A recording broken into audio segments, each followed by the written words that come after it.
Welcome back to another episode of Breaking the Line. I'm Samuel. And I'm Charleton. Taking a deep dive into the arts of mime and choreography. What do we got from today? So today, I'm just a little angry at this song. Why are you so angry? I feel like I have a lot of contempt for this song. Contempt. Look at that intro. Look at that quality that you're getting from watching our podcast. High tier editing. Yeah. We're talking about potentially making our podcast available purely audio, but you wouldn't get this cool animation that Charleton does all the time. Yeah, watch this. See it again. Pretty cool. But Yeah. Audio hearers, I was going to say But you heard it? I was going to say audio users, but do you use audio? I think that's audio listeners. Listeners. Sure, we'll go with that. So audio listeners, you don't get those cool effects. You're just going to get... Yeah, and it's just literally our mouth sounds. It's not like we're adding sound effects. No, that's just my normal boring voice. So anyway, Contempt. It is part of Project Ninja Story. This month we've been kind of doing the first trilogy of creation narrative. So we already did creation last week. Talked a lot about the Trinity and the cool epicness of that song. Stephanie knocked it out of the park. This one also by Stephanie with a little bit of I think it was a little bit of both of Alex, right? Yeah. So it was mainly Alex had a lot of you might say the main points that he wanted to hit, a lot of set pieces and stuff, and he kind of graphed a few of those kinds of things and then gave all that information to Stephanie, who then Stephanie actually did the choreography. Right. So I would say it was mostly choreography wise was Stephanie, mostly ideal wise was Alex. No, and that's fair. And honestly, part of the implementation, I'm in this one. And Stephanie, when she was teaching our team, and you're in this one, I guess, whatever. Yeah, I'm in this one too. Yeah, well, who cares? I'm in this one, nobody cares. We needed more people. We brought a small team to Mime Camp, and we were desperate to have more angels, so but it worked out. But as Stephanie was teaching us, we got a lot of liberty to make the part our own and add little things, so all of us took a little bit of part in there. But shall we get into it? Yep. This, I guess we also could say this song was written. It was choreographed before, but then this is the first time it was ever presented. I think this is the first time that it was ever done. Because creation was done earlier as Undying. Yeah. But this one was choreographed and presented at Mime Camp 2022. This would be the first time that it's ever been presented. Yep. And it was 2022. And that was all I had. Yeah. Let's get it. Also, the music is Spider Dance, which frankly is one of my favorite songs off of the Undertale soundtrack. It's a pretty good song. So you'll notice we pick up immediately after creation. We have a very simple rule. Don't touch, die. Nice little Trinitarian moment there. I love that we get to emphasize kind of the heavenly realm where God dwells, how he dwells both in heaven and then comes down to earth. Yep. So you kind of have Adam and Eve as the front, but they are definitely not the main focus here. All these beautiful angels. Yep, look at this beautiful angel being all ridiculous and majestic. Yep. I had a lot of fun. No, and I think that I like the I don't know, flamboyant's not the right word, but the happy energy of it. Yep. Also, something that I did just for fun is you'll notice that I'm kind of go to the beat. No, it makes sense. Something we added here because Stephanie basically said you need to spend time with Adam and Eve. So we're like, sure. Well, they're supposed to garden, so let's show them how to garden works. Fast forward, tree, or bush, or vegetation. I don't know what we did. Because a lot of the song is going back and forth, where it's bowing sequence, all the angels happily worshiping God. Adam and Eve doing what they're supposed to do. Go visit Adam and Eve. Come back to angels and repeat. And what's nice about that sequence is with theme comes the ability to do variation. So the theme's been set, so they're going to come back to mankind. But here we just see a little pulling away. Mm-hmm. Yep, but then of course you have this notable angel with the very specific inverted cape that, Right, yeah, I don't know if we'll keep the prop forever or how we want to do it, but, just something to identify the transformation. Also, by the way, we're showing Adam and Eve over here, lamb, foreshadowing of a lamb. Foreshadowing a lamb. There's a couple different animals and pets, but giving them their tasks. Also, right at that little cue, we're supposed to just look at Satan. God, fully aware of everything that's happening, so we're just giving a nod to that. And then getting lured away by our inverted angel, that is Satan. Yeah. Now, we'll get into it in theology. it's not clear exactly when the fall of Satan happened, but it makes sense that it's sometime around like creation before Adam and Eve fell. So I'm just taking a moment to pick that. Also, we have some like notable moments with the angels here, particularly Gabriel and Michael. Michael getting some blinged out armor. Oh yeah. Let's go, Michael. Yeah. What a cool guy. And Gabriel gets the trumpet, you know, whatever. Yeah. And then poof, burst through the front door of God's heavenly throne room. Kind of a reference a little bit to Job going up to God. Yep. And one of the things I think is interesting here is instead of the fallen angel being like a demon, instead it's more of like a lower angel. Right. I did kind of like that idea because it's not like like this is the early kind of aspects of this. Oh man, we'll have to show some footage of this. So we had a fun time choreographing this dance scene. Well, because of course there's not very many of you, somersault just for funsies. Like when there's more people, we'll have lots of fighting and whatever, how we choreograph that. Yeah. But Rejoice and Sedona had a blast. They just went into like this large bathroom and choreographed it, and we're like giggling and fighting all over the place. And they come out and it's fine. And then we have the fall of Satan. Notice the steps down to earth. Yep. Also, I should note that there was a mistake with the trees. The trees were supposed to... No, the trees were supposed to be downstage. When I looked over in my peripherals and I saw that, I'm like, oh no. Charleton's supposed to... It's right where he's supposed to be. The trees needed to get to the earth area. Yep. But also, I love that little pass where Satan goes by and just sees Adam and Eve. Mm-hmm. I have an idea. But that's their song. Yep. Purpose and message. Project Understory. Done. But it is also like... It's funny, we talked about, Empire of Angels before. Mm-hmm. And once again, this is another song that covers that same kind of fall of Satan. Yeah, how many songs cover it? Well, both of them are at least by Stephanie. They're both by Stephanie. There's 3 songs, they're both by Stephanie Bloyer. But yeah, so it fills in a really interesting niche as far as like choreography goes, in that like we don't really have a whole lot of songs that cover that. Granted, like how you would use that in a lineup, I don't know, because like a lot of the times people don't care nearly as much. But if there's like a discussion of demonology, exactly, maybe, no, if you're hitting on the topic specifically, this does that, because we have a lot of songs that are generic. Maybe some we do have some songs that show the fall of Satan briefly. Actually, I think about Betrayal. It's one by the Pennsylvania, the drama team. But it's like a piece of it, and it shows how Jesus understands what betrayal looks like, and so it's like a piece to tell a greater story. Mm-hmm. Similarly, Empire of Angels kind of was a part of it to show some other things. So this one, that's all you're going to get. We're not going to get into all of the reasons why that matter until we get to the rest of the whole project. So it would be like if you're at a VBS or at a summer camp or something like that where you needed to talk about this story, and yeah, you have a song about it, which I think is cool. Yep. Yeah. And that's pretty much it. Like Project Understory fills in a gap. That's really about all I can say about presentation lineup. It'd be really hard to put in like a traditional set list. yeah, that's kind of my biggest concern. But that's not its purpose. Yeah, of course. It's not meant for that.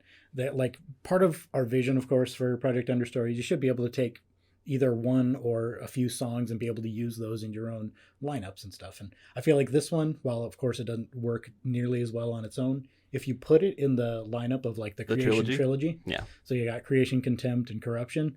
Those 3 together form a cohesive story that I think could work in people's yeah, absolutely. I think that would be that I'd use it either in the trilogy or for a one-off where you're like going back and forth, maybe like with a teacher. So you do the song, somebody talks about it, then you do a different song that goes on to whatever the next point of the speaker is, something more sporadic like that. Yep, pretty much. But all that to say, praiseworthy aspects. It's a good song. It's unique in its message in that way. It emphasizes the sovereignty of God, the role of angels in God's divine plan, and the role of like humans and being flourishing and multiplying. So it hits all those like clear aspects, and like you're gonna get it. That's the beauty of the song. Yep. Yeah, and like it's got a bunch of unique aspects to it that no other song has, like you said. And I think what's really cool about that is the way that this song is framed, like the staging, I think is super interesting, because usually like downstaging is where like the majority of like if you need to focus on somebody, it's happening downstage. But there's this neat effect where we subvert that.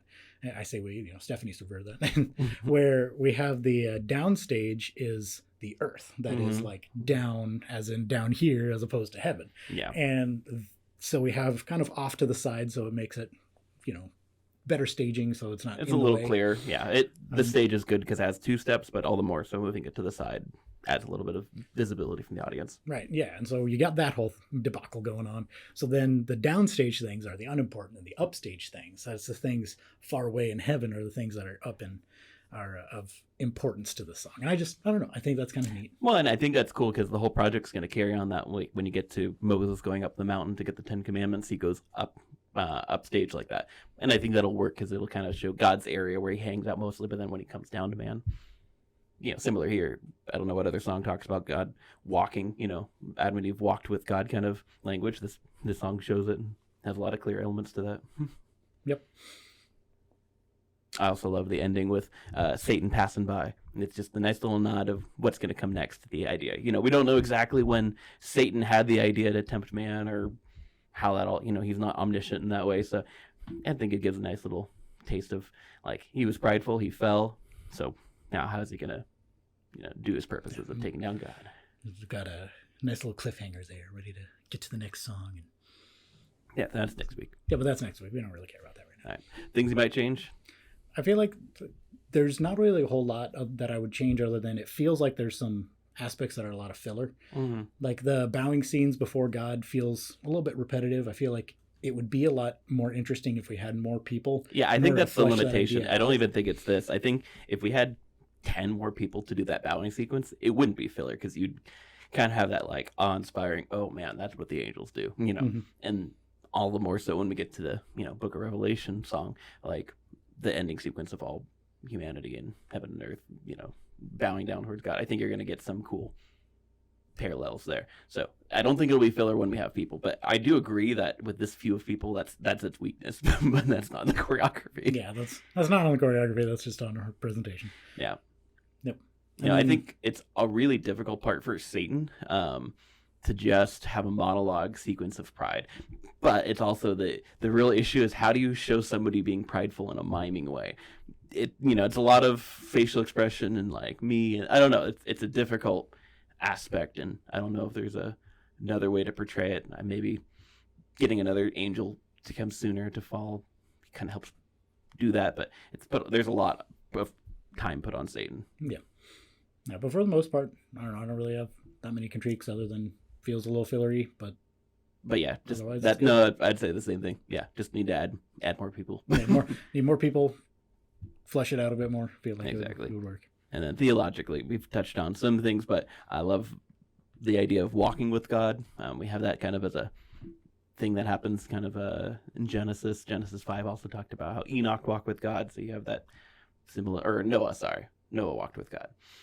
So you have this idea being developed, and I'm hopefully when we get to the Noah song, the flood, that kind of see that being a consistent thing of God being with his people. And then obviously it's interpretive of theological concepts. There's no one story that talks about the fall of Satan, but I think it takes a good stance on when this probably took place and what it probably somewhat looked like. Right. Yep.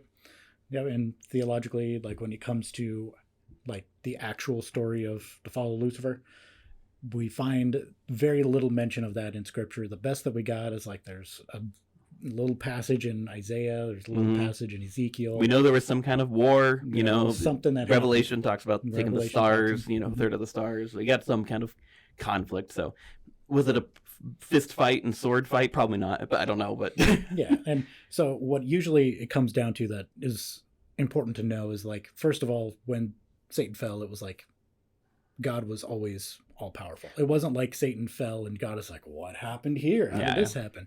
And it's not like Satan is like the anti-God, because there can't be an anti-God, because anti-infinity is zero. That doesn't work. So my point is, he's an angel. He's an angel. He's a limited creature on that level. Yeah. No, and I appreciate this. Keeps the sovereignty of God very clear. Him turning his head, always being aware of it, but also part of the divine plan of salvation. Yep. Another thing that is interesting, like you kind of talked about earlier, was like, what is the timeline of when Satan fell? I feel like, of course, short answer, we don't know. Yeah. But the longer answer is there's a lot of implication. First of all, you can kind of put at the latest possible point was before Adam and Eve fell. because we have the serpent, who is known to be Satan, tempts them. And if that's the case, then that means Satan had to have fallen before Adam and Eve were tempted in the garden. Now, whether that happened multiple times or when that happened, we don't know. Whether it was during creation, like the creation week, or whether it was after, somewhere in there, like who knows? Right. It never said on day X, God made the angels, which is funny. Some think that because angels and stars have a lot of overlap or pictures, like Revelation, we know that a third of the angels fell because they're compared to the dragon's tail sweeping down a third of the stars. So some believe that angels were made on day 4 when God made the governing bodies. Part of that would be the divine spiritual, beings realm kind of thing. So we think that the angels looked on upon creation, based on kind of some of the Psalms that talks about them being observers, and maybe they, some would theorize they observed Adam and Eve and being given this special place in creation and got jealous. Maybe that was part of the fall of Satan. Wasn't necessarily some arbitrary pride, but saying, why are they so special? I was made first, kind of thing, the firstborn theme. So if you want more on that, you can look up Bible Project firstborn theme. But and long answer is we don't know.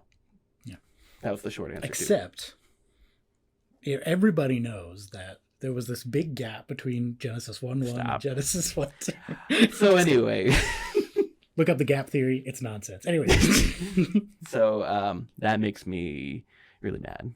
I want to cut this bit. That's not gonna work. Clarity, difficulty, style. That's it. There's no style today. Are you going to be mad about that? You can have contempt about that style? Instead of being contempt, I will be content. Oh, how holy of you. Holes? All right, clarity. I think you're going to get it. I don't think you have to know that it's the fall of Satan to understand it's the fall of Satan. You're like, oh, those are angels.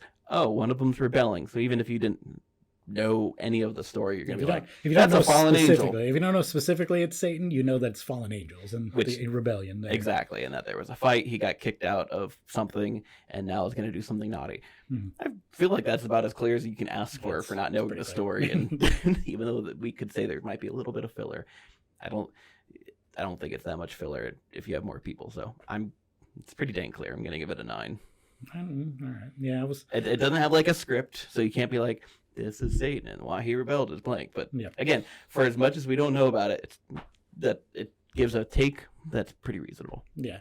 No, I'm leaning like a 7 or an 8 on clarity, mostly because like I feel like the thing that I kind of break it a little bit is due to the fact that, first of all, it's a little bit shorter on the shorter end. I feel like maybe it's closer to more average. Think about it. But my point is, when it comes to the themes of like what it tries to accomplish in message, does that great.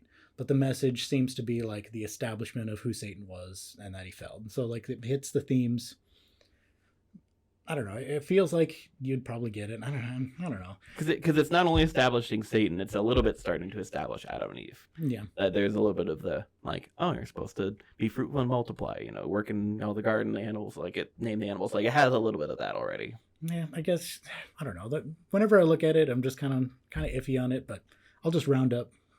I'll go 8. 8, cool. Yep. Difficulty, not terribly difficult. It's instrumental. You have a little bit of similar sounding cues, so when you're learning it initially, you kind of have to know where you're at in the music. So having a cue sheet or a timestamp sheet would help a lot.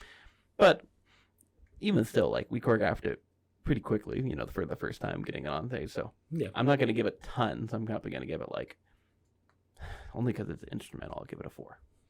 You think so? I don't know. It's not the hardest song for me. The next one has a lot more cues. There's a few cues that God has to do, like turn your head on this certain beat. Yeah. Show Adam and Eve around, and then the angels. Yeah, I feel there's a fight. I was going to say... Just cut the 4. 5. I'm giving it a 5. It's a fight sequence now. Well, like, the main thing that I was going to give is, like, the technique of the angels. Having been an angel in that song. Yeah, I was God, so it was a little easier. My arms were, like, dying by the end of doing all that angel technique. Good.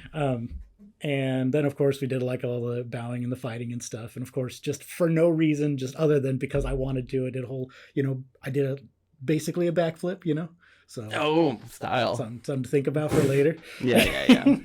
It was like half backflip. It was a somersault, technically. But anyways, yeah, so like the mime technique required for the angels specifically bumps it up a few notches for me. The difficulty of the choreography It's pretty straightforward, pretty simple. The choreography for Adam and Eve, pretty straightforward. So it gets low points in basically everything except for some of the angel techniques. So I was gonna put it like a 5 or a 6. Cool. So, I'll agree with you and go Yeah, 5. agree with me for once. And then style. I wouldn't say it's got like backflips. It's a 10.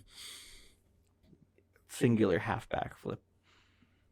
It's a 9.5. No, I don't know. There's some cool moments of it, showing Adam and Eve the garden, the animals, but like some of that's been done before. I feel like it's good, fun to watch, interesting story. But I'll give it a 5. I think so. Yeah, I'm kind of looking at it. I'm comparing this to Creation, man. Creation, because also it's like a story that's been beaten to death, right? We've done Creation a million times, but that song, like, it's epic. It's not just the music; it's the Trinitarian aspect of it. This song, it's like, yeah, it's the fall of Satan, but it's not to that same top tier level, right? And the thing that I kind of get caught up when it comes to like this song in particular is how you compare it to Creation. Yeah, because it's got some Creation aspects in it, like God comes down and does, plants a little seed and everything. I think that's really good. Like that's such a fascinating take on creation. But even though this isn't a song about creation, it's about, of course, the fall of Satan. So when we look at these kinds of concepts and how it breaks bounds, even that I think is kind of neat. And then the bowing to the angel, or bowing of the angels to God, maybe not the most interesting thing, but it is very unique in how it approaches the fall of Satan. So like when it comes to breaking bounds, I think this one breaks a lot of bounds, honestly. Right. So that's why I'm giving this one like a 7. All right.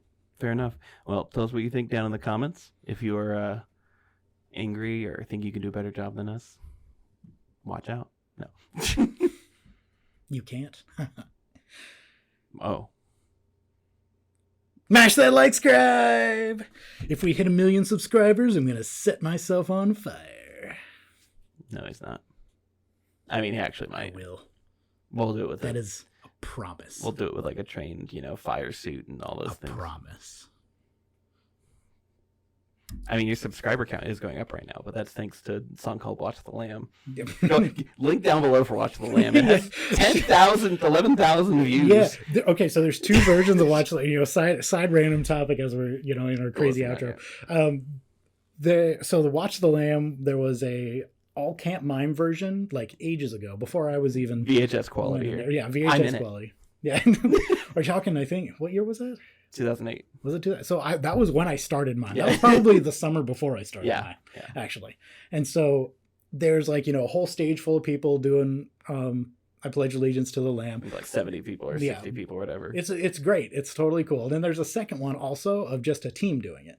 And both of those, for some inexplicable reason, the algorithm blew up over the last month or so. The algorithm has blessed this video for just some reason. The comments on it are pretty great too. Yeah, super boomer comments. Shout outs to all my boomers who are commenting. Yeah, and we love you guys. It's really funny. But anyway, go watch it. Give us a few more views. But anyway, I'm Samuel. And I'm Charleton. Breaking the line.